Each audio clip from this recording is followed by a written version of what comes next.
मोहतरम जनाब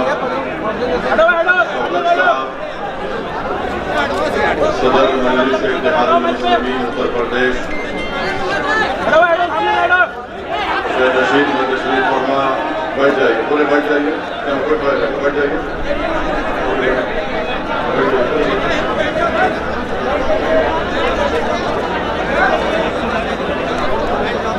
जनाब शकील अहमद एडवोकेट साहब, मोहतरम जनाब मुशीर खां साहब, हाफिज जमीर साहब, रियाज अहमद साहब, मेरे भाई मोहम्मद इमरान बॉबी साहब, मौजम खां साहब, भैया सामने से हट जाओ भैया, हाफिज मुनव्वर साहब, फरत अली खां साहब, काम करने दे जरा हमें, रफत साहब, डॉक्टर माजिद, मेहरान ग्रुप साहब,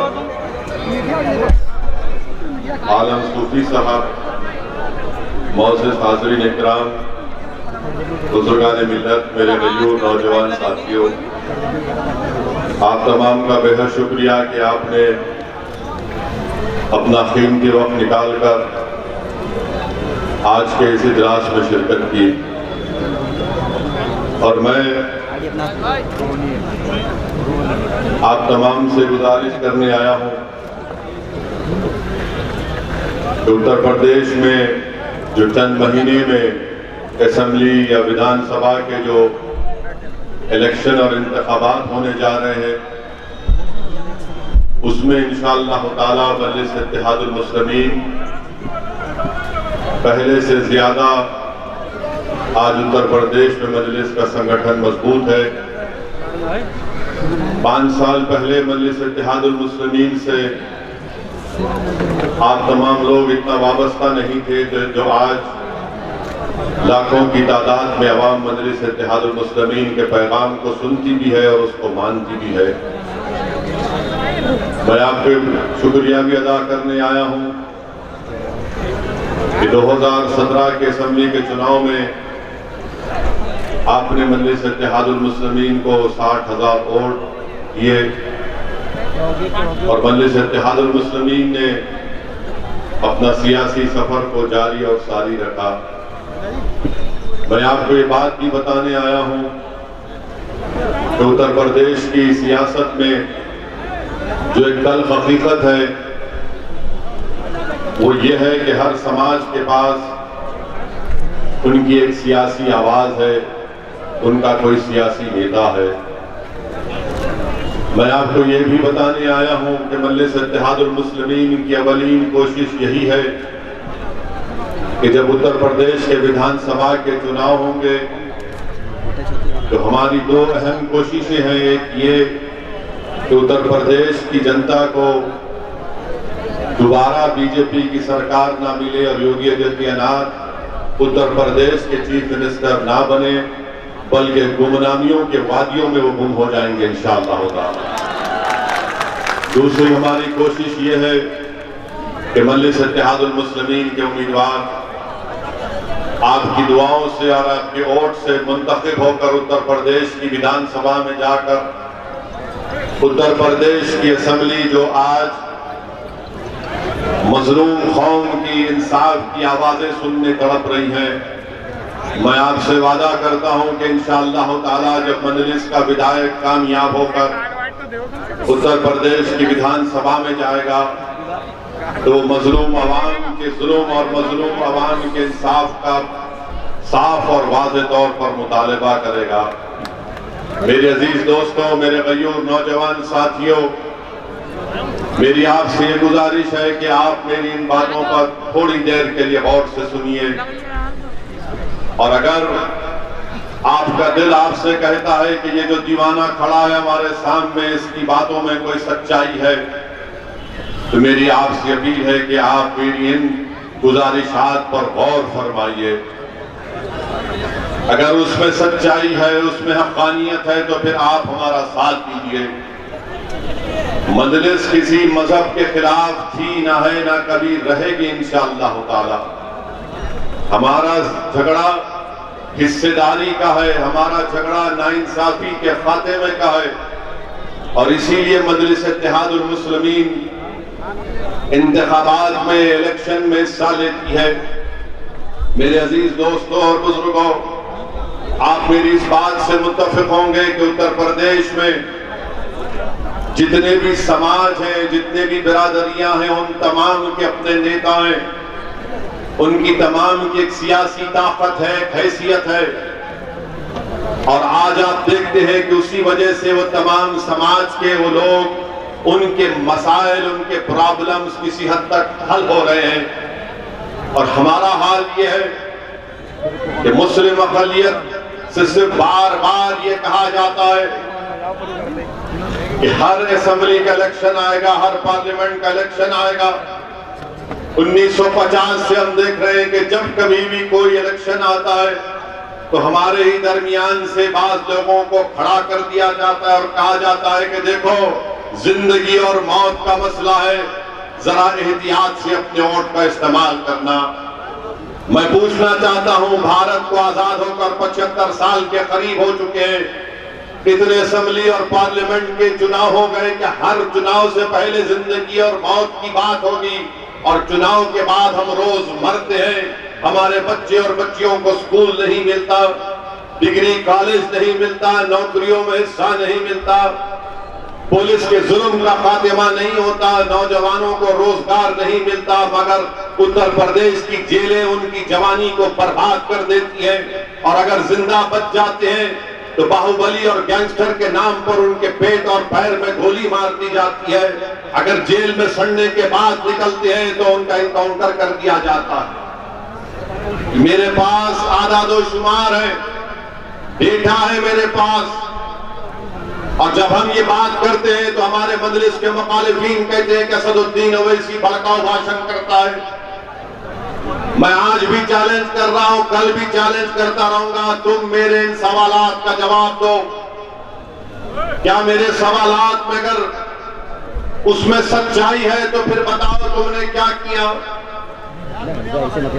2019 के पार्लियामेंट के चुनाव हुए तो समाजवादी पार्टी और बहुजन समाज मिलकर इलेक्शन लड़े।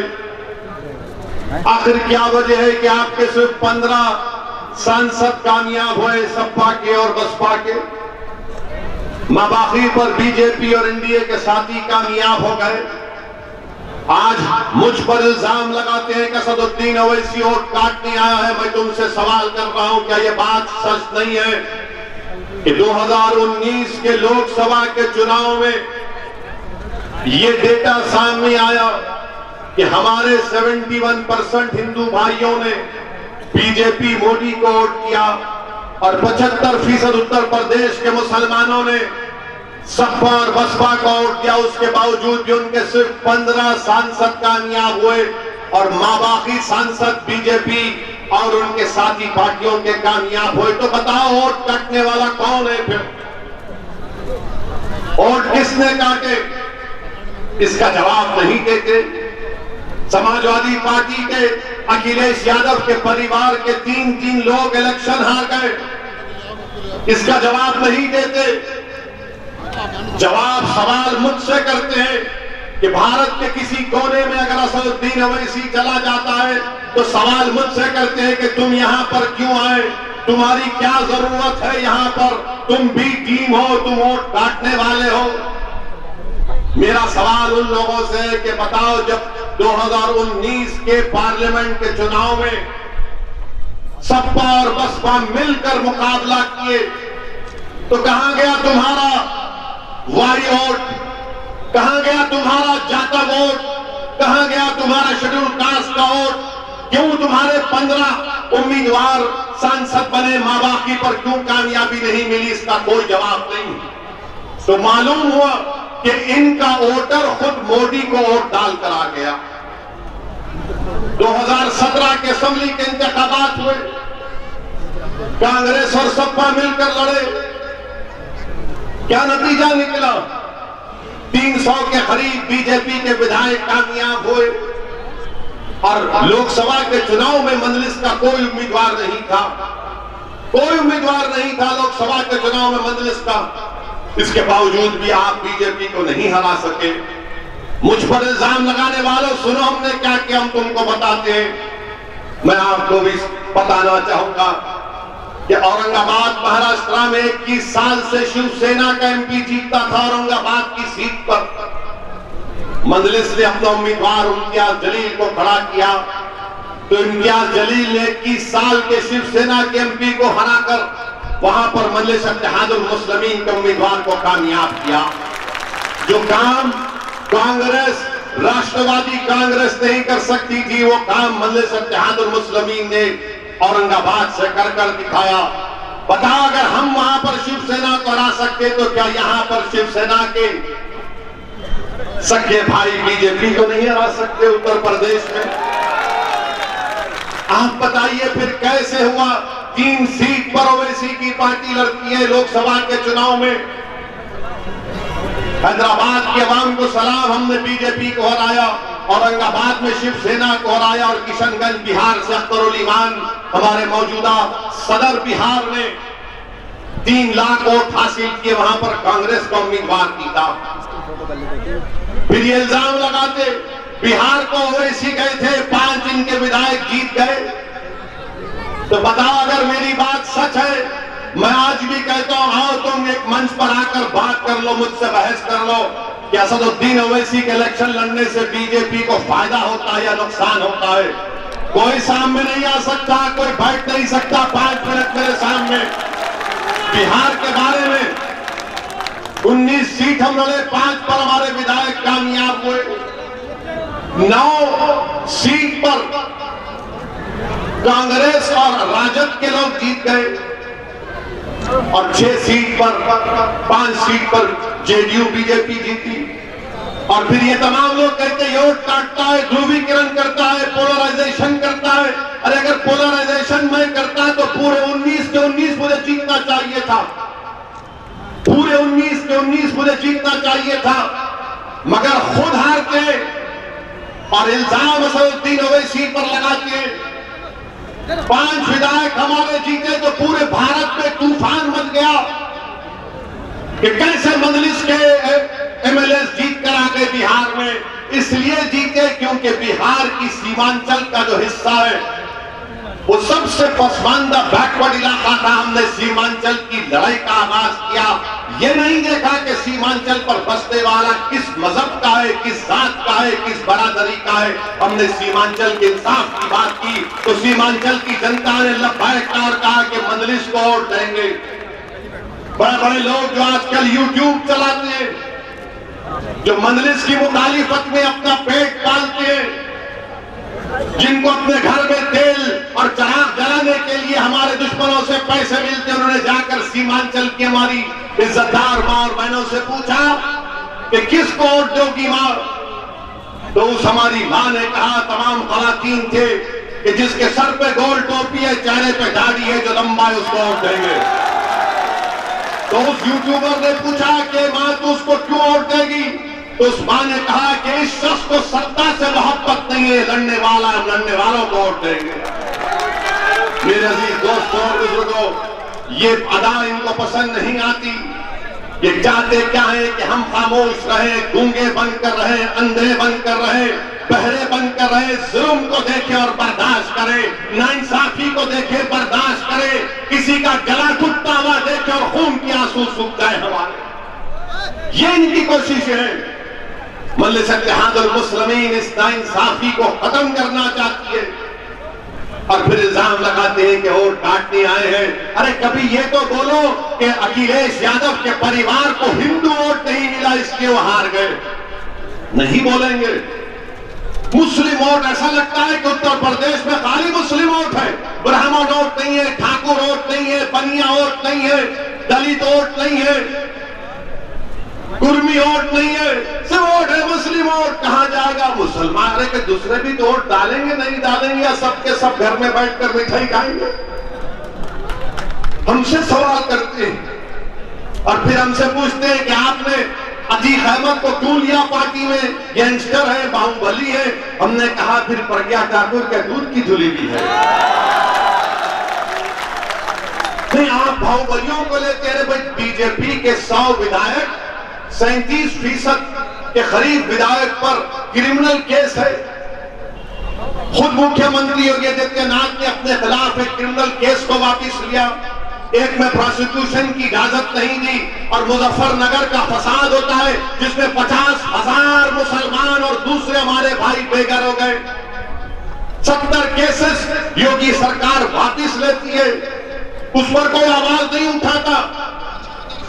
तो मालूम हुआ कि अगर किसी का नाम अतीक है, मुख्तार है, शहाब है, तो उनकी नजर में ये गिल्टी है, और दूसरों का नाम अगर ये नहीं होगा तो नहीं। जब तक कोर्ट फैसला नहीं करती वो इलेक्शन लड़ सकते हैं। ये इनका इंसाफ है। मेरे अजीज दोस्तों और बुजुर्गों, मैं आपसे अपील करने आया हूं कि पिछले असेंबली के चुनाव में संभल की असेंबली सीट पर आपने 60,000 वोट मजलिस को दिए, और मुझे यकीन है कि इंशाअल्लाह ताला पहले से ज्यादा आज मजलिस मजबूत है। और मुझे यकीन है कि संभल से मजलिस इत्तेहादुल मुस्लिमीन का एक यहां से हमारा उम्मीदवार जरूर विधायक बनकर जाएगा, आपकी दुआओं से और आपकी वोट से।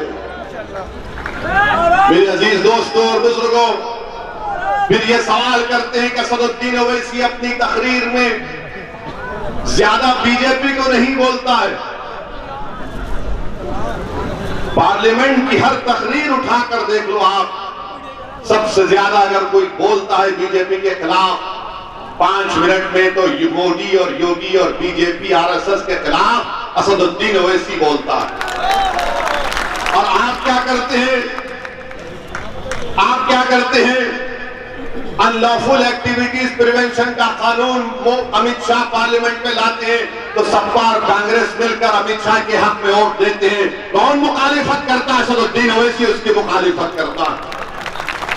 CAA का कानून पार्लियामेंट में लाया गया, इसने बीजेपी के 300 MP के सामने कहा कि यह कानून भारत के संविधान के खिलाफ है। जिस तरह महात्मा गांधी ने उस वक्त के साउथ अफ्रीका में उस कानून को फाड़ा था, मैं भारत की संसद में इस कानून को फाड़ता हूं। आप क्या कर रहे थे? आप क्या कर रहे थे? आप हाँ में हाँ मिला रहे थे।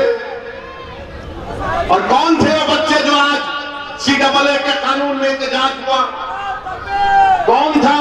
बिलाल पाशा, कौन था? मोहम्मद शहरोज। ये 2 बच्चे शहीद हो गए। पूछो इन सपा वालों से, कांग्रेस वालों से कि तुमको नाम भी मालूम कौन है बिलाल और शहरोज? और मालूम हुआ कि उन बच्चों को गोली लगी तो पुलिस की राइफल से या पुलिस के लाइसेंस वेपन से नहीं, किसी और की बंदूक की गोली से बच्चे मर गए। आपकी आवाज, आपकी जबान नहीं खुलती उस पर। मजलिस इत्तेहादुल मुस्लिमीन ने हमेशा फिरका परस्ती से मुकाबला किया और लड़ते रहेगी। फिरका परस्ती से कोई कॉम्प्रोमाइज नहीं किया जा सकता। आरएसएस से, जमहूरी तरीके से, संघ परिवार के तमाम तंजीमों से मुकाबला करना पड़ेगा जमहूरी तरीके से। मगर इनका मामला यह है कि जब बात मजलिस की आ जाती है सामने, तो फौरन इल्जाम लगाते हैं कि फिरका परस्त है। और फिर योगी आदित्यनाथ ने बहैसियत मुख्यमंत्री उत्तर प्रदेश के एक रिपोर्ट कार्ड जारी किया और क्या कहा कि उत्तर प्रदेश में 4.5 साल में लॉ एंड ऑर्डर बड़ा अच्छा था। अच्छा, तो बताइए बाबा, उत्तर प्रदेश में 2019 का नेशनल क्राइम रिकॉर्ड्स ब्यूरो कहता है कि उत्तर प्रदेश में 5,000 से ज्यादा फिरका परस्त केसेस पुलिस ने रजिस्टर किए। तो कौन से अमन की आप बात कर रहे हैं? कौन से अमन की आप बात कर रहे हैं? कहते हैं कि हमने रोजगार दिया। खुद उत्तर प्रदेश की विधानसभा में बीजेपी का मंत्री खड़े होकर कहता है कि 33 लाख उत्तर प्रदेश के बेरोजगार नौजवान रोजगार के लिए अपना नाम रजिस्टर करा चुके हैं। उत्तर प्रदेश के 75 जिलों में से 53 डिस्ट्रिक्ट्स में जो बच्चे पैदा होते हैं स्टंटेड होते हैं। पूरे भारत में अगर 9 लाख बच्चे एक्यूट मैलनरिश्ड है तो 4 लाख उत्तर प्रदेश में है। एनकाउंटर होता है तो 37% मुसलमानों को गोली मार दी जाती है। आजमगढ़ में एक यादव को मारा गया, अमरदीप यादव। वो अमरदीप यादव कह रहा मुझे नहीं मालूम, मीडिया में रिपोर्ट किया कि अमरदीप यादव को जब पुलिस ने उसके पैर में गोली एक मार दी, बाबा ने कहा, गवर्नमेंट ने कहा कि ठोक दो, तो ठोक दिया। उससे पूछा तेरी बरादरी क्या है, तो उसने कहा यादव। बोले और एक गोली मारो उसको। अब आप बताइए, मैं नहीं कह रहा हूं, मीडिया कह रही है। आप बताइए फिर ये क्या हो रहा है? बीजेपी के राज में क्या हो रहा है उत्तर प्रदेश में? कोविड की दूसरी लहर आई, तो कोविड की दूसरी लहर में गंगा पर लोगों की, आवाम की, जनता की लाशें बह रही थी, इसलिए कि योगी सरकार ने उनको ऑक्सीजन नहीं दिया, अस्पताल में दवाएं नहीं मिली, अंतिम संस्कार करने के लकड़ी नहीं मिली, तदफीन के लिए जमीन नहीं मिली, तो नदी के किनारे कुत्ते उन लाशों को लोच कर खा रहे थे। और योगी आदित्यनाथ कहते हैं कि हमने 4.5 साल में सब कुछ कर दिया। क्या लोग भूल गए कि कोविड की दूसरी वेव में कितने लोग मरे? कितने लोग मरे? सिर्फ पंचायत जिला परिषद का इलेक्शन करा तो 2000 गवर्नमेंट के मुलाजिमीन की मौत हुई। मेरे अजीज दोस्तों और बुजुर्गों, मेरी आपसे गुजारिश है कि इन बातों पर गौर करिए। और बात संभल की आती है तो संभल में आप जानते हैं कि यहां पर हमारे वकील भाइयों ने कहा कि हमको एक सेशन कोर्ट की जरूरत है संभल में। मैं उसकी तारीफ करता हूं कि संभल की विधानसभा में एक सेशन कोर्ट की जरूरत है।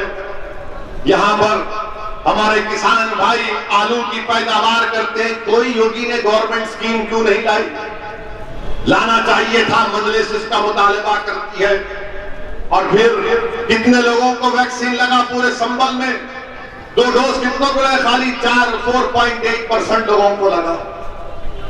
और फिर आप ये भी जानते हैं कि संभल में जो प्राइमरी हेल्थ केयर सेंटर है वो संभल में 31 है और बलिया में 81 है। क्यों भाई? बलिया में खाली 8% मुसलमान है इसलिए बोलते, और संभल में खाली 31%। आप मुख्यमंत्री से पूछेंगे कि बलिया में 6% मुसलमान और वहां पर 81 प्राइमरी हेल्थ केयर सेंटर और संभल में 31, तो मुख्यमंत्री बोलेंगे अब्बा जान वहां कम है इसलिए कम लगा है, बस ज्यादा लगा है, यहां ज्यादा है यहां पर कम लगा है। हर चीज का जवाब है। बस जिपों की जरूरत है, मुख्यमंत्री से कहिए तो बोलेंगे नाम बदल दो उसका काम हो जाएगा। बारिश होती है तो पूरे संभल में पानी जमा हो जाता है, ड्रेनेज लाइन की जरूरत है। एमजीएम का डिग्री एक ही कॉलेज है। हम पूछ रहे क्या किया अपने 4.5 साल में शिक्षा के मैदान में, अपने क्या किया? एक एमजीएम डिग्री कॉलेज में खाली है में और बीकॉम, उसके बाद कोई कोर्स नहीं।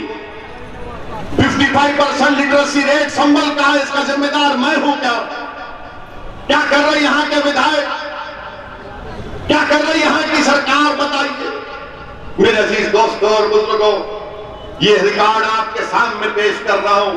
और फिर ये भी कहा जाता है, क्या कहा जाता है उत्तर प्रदेश में कि मुख्यमंत्री बीजेपी ने सब कुछ कर दिया। हम पूछ रहे हैं आपने मुसलमानों की शिक्षा के लिए क्या किया? मुसलमानों का शिक्षा का रिकॉर्ड आप देख लीजिए कि आज उत्तर प्रदेश में सबसे कम पढ़ा लिखा कोई है तो मुसलमान है। महिलाओं में सबसे कम पढ़े लिखे कोई है तो मुस्लिम महिलाएं। आपने स्कूल क्यों नहीं खोलते? किसने रोका आपको स्कूल खोलने के लिए?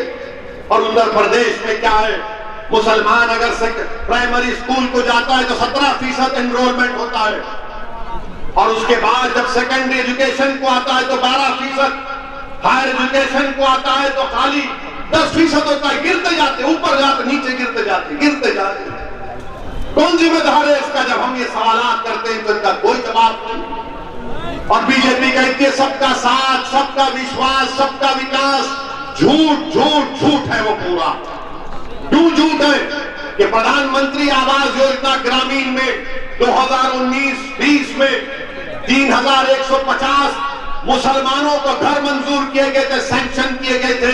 2020-21 में 1,04,000 मुसलमानों को घर मंजूर किए गए थे। 2021 और 22 में 22,240 घर मंजूर किए गए थे। बताओ नरेंद्र मोदी और योगी आदित्यनाथ, तुमने इन 3 सालों में कितने मुसलमानों को घर दिया? एक को भी घर नहीं किया। और आप कहते सबका साथ, सबका विकास, सबका विश्वास। झूठ पे झूठ बोलते हैं, लंबी लंबी छोड़ते हैं और समझते हैं कि लोग देखते नहीं, पढ़ते नहीं है। याद रखो बीजेपी वालों, असदुद्दीन ओवैसी समाजवादी और बीएसपी और कांग्रेस के नेताओं की तरह नहीं है कि तुम जो बोलेंगे यकीन करूंगा। मैं पढ़ता हूं, मालूमात हासिल करता हूं। मेरे अजीज दोस्तों और बुजुर्गों, फिर उसके बाद आप देखिए, क्योंकि जदनाथ ने अपनी तकरीर में अब्बा जान का लफ्ज कहा था। हम पूछ रहे मुख्यमंत्री से, बताओ उत्तर प्रदेश में कितने मुसलमानों के पास अंत्योदय अन्ना योजना का कार्ड है? बताओ, आप रिकॉर्ड पेश करो ना। अगर आप अब्बा जान की बात कर रहे थे तो बताओ उत्तर प्रदेश के कितने मुसलमानों के पास अंत्योदय अन्ना योजना का कार्ड है? कितने उत्तर प्रदेश के मुसलमानों के पास बीपीएल कार्ड है?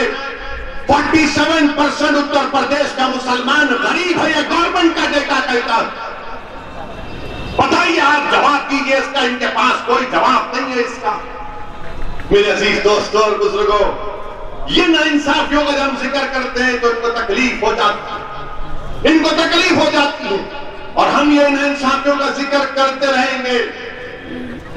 बाराबंकी की मस्जिद को शहीद कर दिया गया तो मुझ पर 153A का केस बुक कर दिया गया। मैं उत्तर प्रदेश की सरकार से पूछना चाहता हूं, क्या उत्तर प्रदेश का वक्फ बोर्ड बाराबंकी की मस्जिद के बारे में हाईकोर्ट को नहीं गई? मगर मजलिस पर इल्जाम लगा दिया जाता है। मेरे अजीज दोस्तों और बुजुर्गों, मेरी आपसे ये भी गुजारिश है, खास तौर से संभल के लोगों से कह रहा हूं, और संभल के वो जो समाजवादी के अभी भी बातों में आकर ख्वाबे गफलत सो रहे हैं।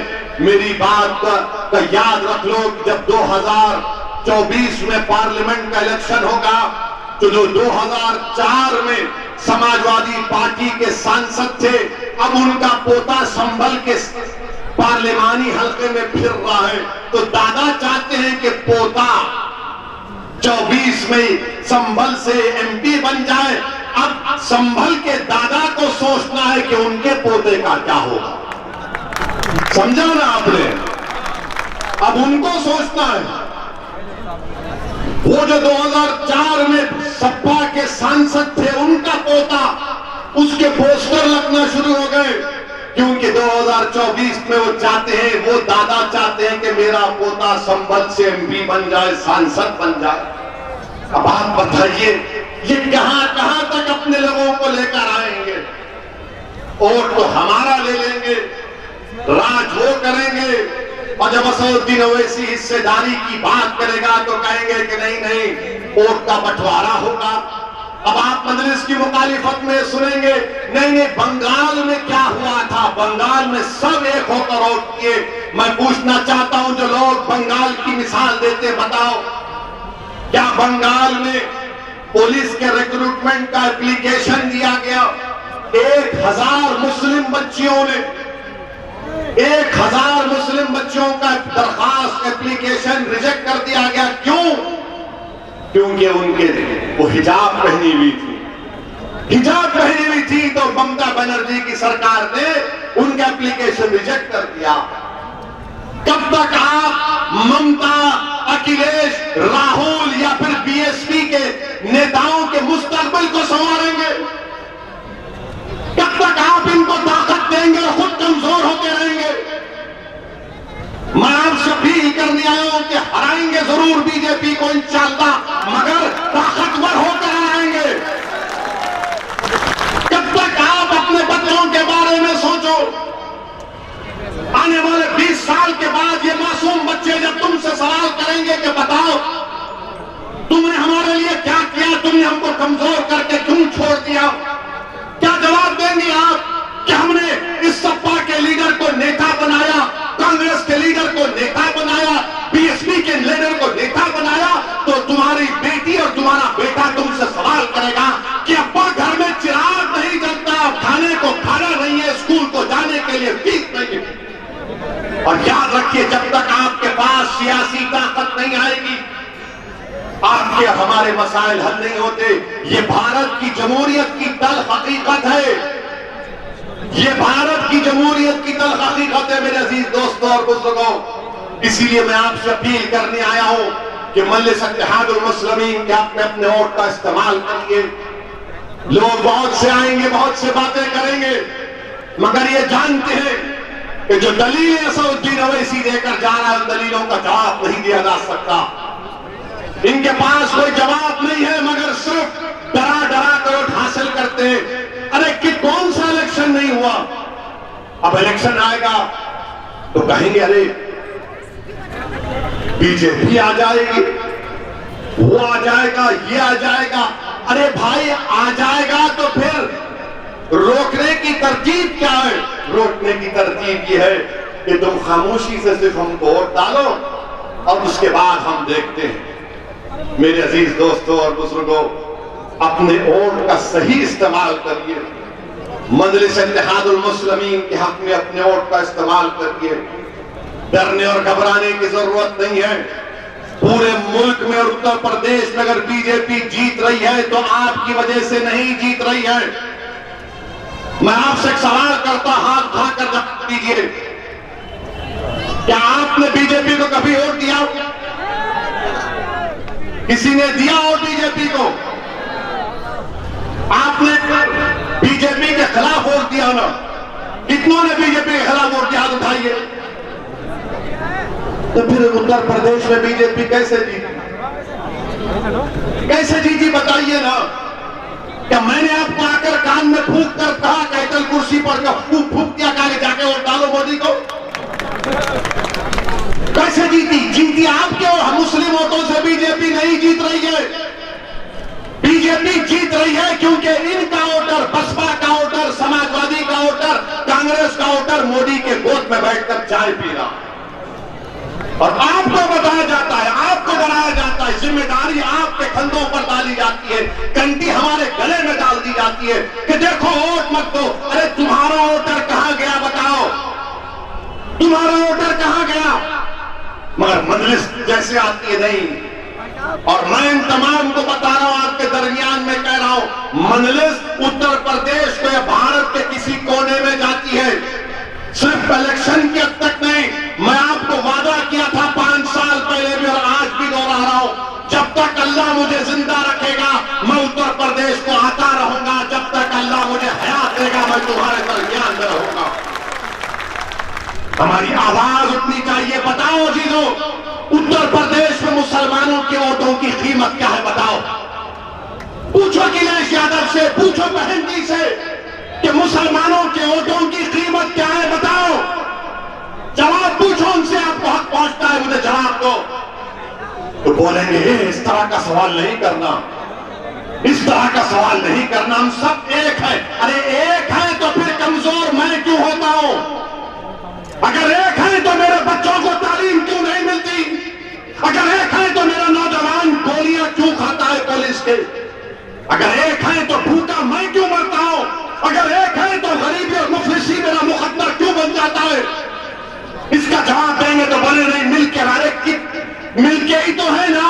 जब मिलके रहते हैं तो फिर तुमको मेरी तकलीफ नजर नहीं आती? तुम दौड़ रहे हो और मैं लंगड़ा हो चुका हूं, तुम्हारे पास दौलत है और मैं भिखारी बन चुका हूं, इसलिए कि हमारे पास एक सियासी ताकत नहीं है। मेरे अजीज दोस्तों और बुजुर्गों, डरने और घबराने की जरूरत नहीं है। ये बड़े बड़े दानिश्वर लोग अखबार में आर्टिकल लिखते कि ओवैसी जो बात कर रहा है उसमें बड़ा रिस्क है, बड़ा रिस्क है। अरे जिंदगी खुद एक रिस्क है प्यारे, जिंदगी खुद एक रिस्क है। मुस्तकबिल तो सिर्फ अल्लाह जानता है, मैं जानता हूं क्या? अल्लाह की जात पर तवक्कल करके इंसान कूद जाता है कि अल्लाह तेरे नाम पर, तेरी जात पर भरोसा करके हक की सरबलंदी के लिए कदम बढ़ा, मेरी लाज रख ले तू। यही काम तो मजलिस करती है। तो बंदे रिस्क है ओवैसी के बातों में। कौन सा रिस्क है? कौन सा रिस्क है बताइए आप? तुमने किया क्या? तुमने दिया क्या? मेरे अजीज दोस्तों और बुजुर्गों, मेरी आपसे नमन गुजारिश है कि हमको मुत्तहिदा अपने वोट का इस्तेमाल करना है। और फिर क्या बोले? अरे छोड़िए ना,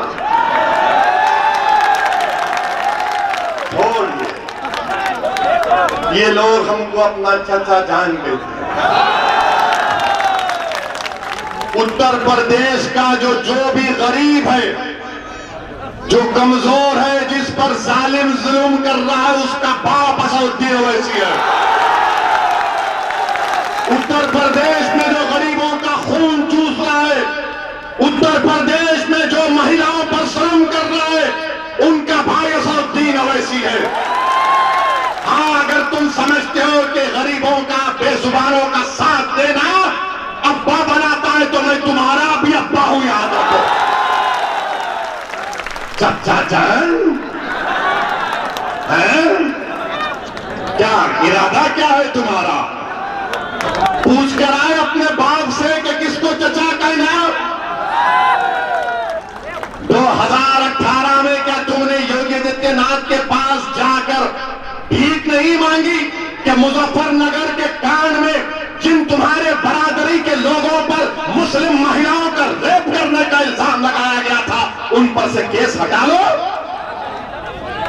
चचा जान, अरे याद रखो, तुम मेरी जबान का मुकाबला नहीं कर सकोगे कभी। जाकर भीख मांगते हैं। और जब मुजफ्फरनगर का कांड चल रहा था, जो तुम्हारे घर के सामने बच्ची तुमको चचा पुकारती थी, उसको खेतों में ले जाकर इज्जत खोदी गई, तो कहां गई तुम्हारी मोहब्बत? तुम क्या गुड़ गा रहे थे, हुक्का मार रहे थे? ये इनका बात, ये कोई अब्बा जान, वो कोई चचा जान। अरे ये मुद्दों पे आओ, बताओ कि 2017 के चुनाव में क्या तुमने बीजेपी का साथ नहीं दिया था? किसकी महापंचायत, किसकी खाद थी, वो बताओ। बोलूं मैं बोलो तो कान में रुई रखेगी भी तो सच्चाई तुम्हारे भेजे में उतर जाएगी, याद रखो। मेरे अजीज दोस्तों और बुजुर्गों, मुझे फिक्र नहीं, मुझे क्या बोलते बोलो, जो गाली देना है मुझे दो, मुझे इसकी परवाह नहीं। क्योंकि मेरा मानना यह है कि मेरी इज्जत देने वाला मेरा अल्लाह है, मुझे रिज़्क़ देने वाला अल्लाह है, मुझे जिंदा रखने वाला अल्लाह है, मेरी जान देने वाला अल्लाह है। और ये लोग जो दिल में आया बोलो, क्योंकि जो बोलता है ना, वो अपने जहन की गंदगी को अपनी जबान पर लाता है। जितनी देर मैंने गुफ्तगू की, एक बात बताओ जो मैंने किसी समाज के खिलाफ कही, बताओ आप। मैंने किसी समाज के खिलाफ कोई बात कही? मैं अपनी तकलीफ का इजहार कर रहा हूं, मैं अपनी तकलीफ को, अपनी तकलीफ का इजहार कर रहा हूं, अपने मुश्किलात को, अपने इंसाफ की बात कर रहा हूं। तो इनको पसंद नहीं आता। याद रखो, तुम्हारी अल्फाज मेरे अज़म और हौसले के सामने कोई माने नहीं रखते। तुम दुनिया की गालियों की डिक्शनरी निकाल दो, इल्जामात मुझ पर लगाओ, मगर मैं वादा कर रहा हूं आपसे कि अल्लाह मुझे जब तक जिंदा रखेगा, मैं गरीब मजलूम अवाम का साथ देता रहूंगा, इंसाफ के लिए लड़ता रहूंगा। अल्लाह जब तक मेरे हलक में सांस रखेगा, वो इंसाफ का मुतालबा करते रहेंगे।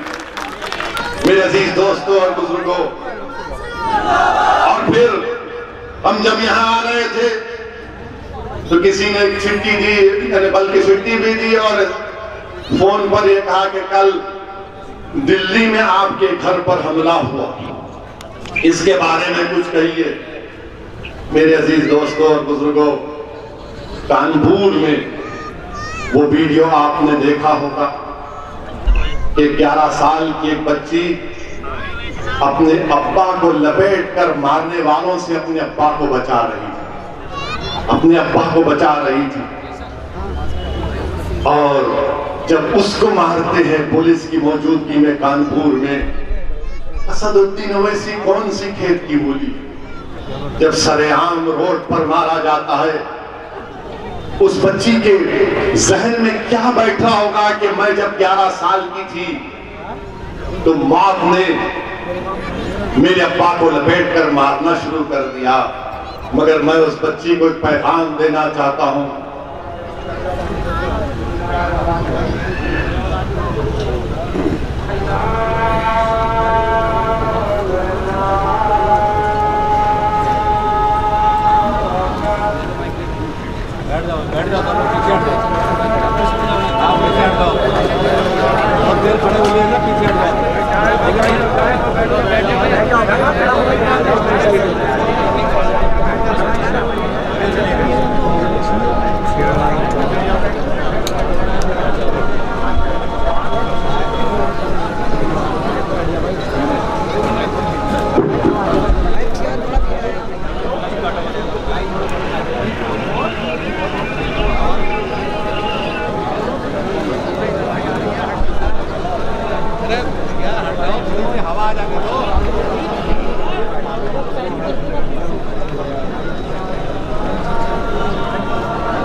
भाई ले लिया ना।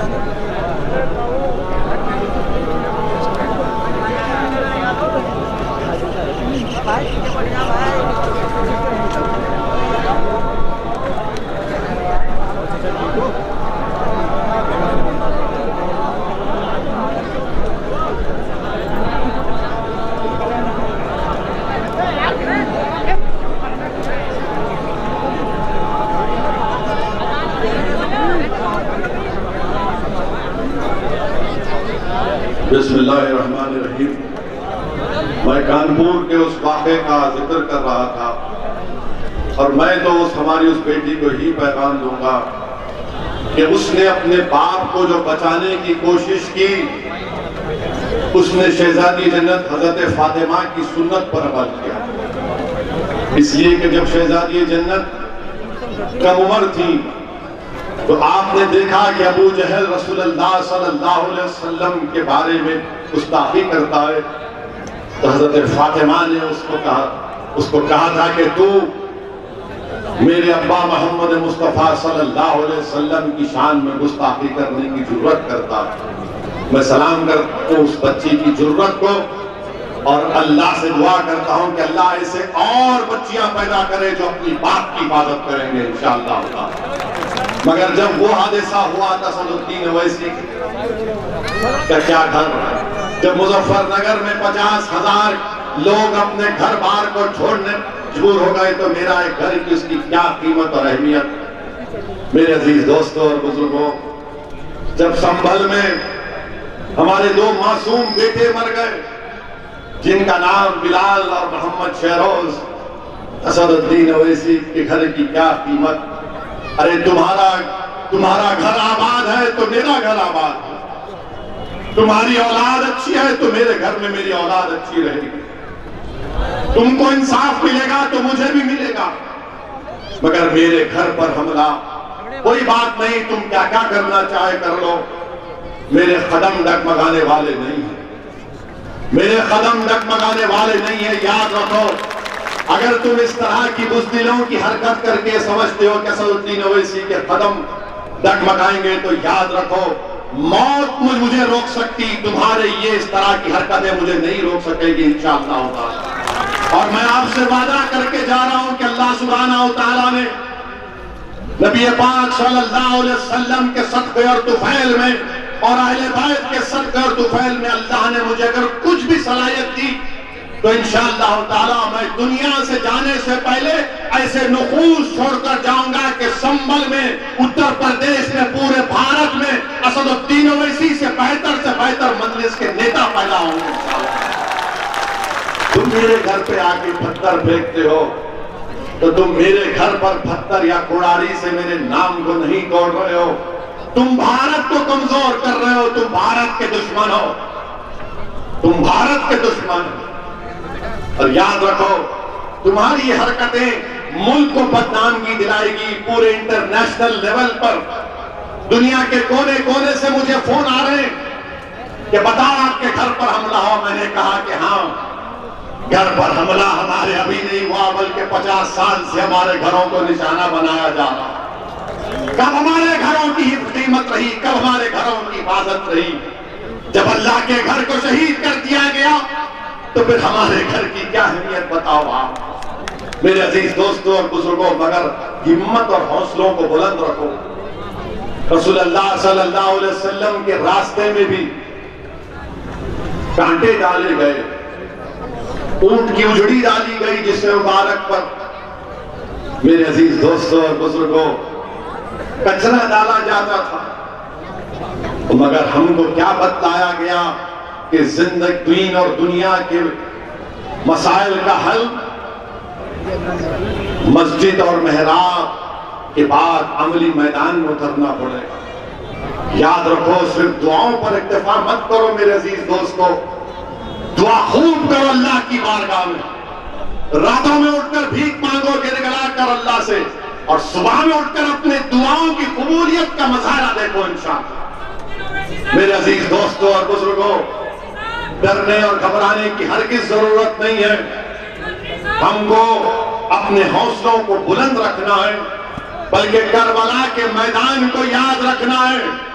लोग असदुद्दीन अवैसी से आकर पूछते कि तुम 19% लोगों के इंसाफ की बात कर रहे हो, तुम किससे मुकाबला करने जा रहे हो? तुमको अंदाजा है बीजेपी है, संघ परिवार है, समाजवादी है, बीएसपी है। तो मैं कहता हूं कि इमाम हुसैन के सामने भी यह सवाल किया गया था और करबला के रेगजारों से इमाम हुसैन की रूह हम तमाम को पुकार कर कह रही है कि हक की सरबुलंदी के लिए 72 उन हजारों के लश्कर पर काबू पा लिए थे, उन पर कामयाबी हासिल की। मेरे अजीज दोस्तों और बुजुर्गों, डरने और घबराने की जरूरत नहीं है, बल्कि यहां पर तो मुझे हमारे मीडिया के लोग भी हमको पूछे, हम बॉबी के घर पे खाना खाए, कबाब भी खिलाए हमको, बोले कि संभल का खास कबाब है। हम बोले ठीक है। यहां पर मुझे हमारे मीडिया के लोग बोले आपके घर पे कल ऐसा हुआ। मैंने कहा देखो, मुझे वो शेर याद आया तो मैं लिख लिया पूरा। राहत इंदौरी मरहूम का शेर, अल्लाह राहत इंदौरी की खबर को नूर से भर दे, अल्लाह उनकी मग़फ़िरत फरमाए। तो राहत इंदौरी ने भी क्या खूब कहा था कि अगर खिलाफ है होने दो। क्या कहा था राहत ने? अगर खिलाफ है होने दो। एक साथ बोलो, मजा आएगा। अगर खिलाफ है, जान थोड़ी है। अगर खिलाफ है होने दो, जान थोड़ी है। ये सब दुआ है, ये सब कोई आसमां थोड़ी। राहत इंदौरी ने लिखा था, अब ये उन बुज़दिलों को जो हमारे घरों पर हमला करते हैं, ये उन लोगों के लिए जो मुखन्निसों की फौज लेकर घर पर आते हैं। तो सुनो, तुम्हारे लिए भी राहत इंदौरी ने कहा था, लगेगी आग, लगेगी आग तो आएंगे घर कई जद में। राहत इंदौरी ने कहा था। अब उन पे केस बुक करना है तो अल्लाह के पास है, जाते तुम। लगेगी आग तो आएंगे घर कई जद में। यहां पर सिर्फ हमारा मकान थोड़ी है, यहां पर सिर्फ हमारा मकान थोड़ी है। मैं जानता हूं कि दुश्मन भी कम नहीं, लेकिन मैं जानता हूं कि दुश्मन भी कम नहीं, लेकिन हमारी तरह हथेली में जान थोड़ी है, हमारी तरह हथेली में जान थोड़ी है। और फिर ये कल बोलने वाले बोले, इसके बहुत मुंह असदुद्दीन अवैसी अपने मुंह से बहुत बोलता है। बोलते जबान हमारे, तुम्हारे बाप की जबान हमारे मुंह में नहीं है, याद होते। राहत इंदौरी ने कहा कि हमारे मुंह से जो निकले वही सदाकत, हमारे मुंह से जो निकले वही सदाकत। हमारे मुंह में तुम्हारी जबान थोड़ी है। और फिर राहत साहब ने लिखा, जो आज साहिब मसनद है कल नहीं होंगे। योगी आज मुख्यमंत्री है, कल नहीं रहेंगे इंशाअल्लाह। जैसे अखिलेश थे, नहीं है। मोदी है, इंशाअल्लाह कल वो नहीं रहेंगे प्रधानमंत्री। जो आज साहिब मसनद है कल नहीं होंगे। किराएदार है, जाती मकान थोड़ी है। और फिर राहत साहब ने उन लोगों को कहा जो हमको कहते हैं कब्रिस्तान या पाकिस्तान या शमशान, अरे सुनो दीवानो, सबका खून है शामिल यहाँ की मट्टी में, किसी के बाप का हिंदुस्तान छोड़ी। मेरे अजीज दोस्तों और बुजुर्गों, मेरी आपसे अपील है कि मुत्तहदा तौर पर संभल हो या उत्तर प्रदेश की किसी भी विधानसभा में जहां पे मजलिस का उम्मीदवार होगा, आप पतंग के निशान पर पूरे एतमाद के साथ बटन दबाकर मजलिस को कामयाब करिए।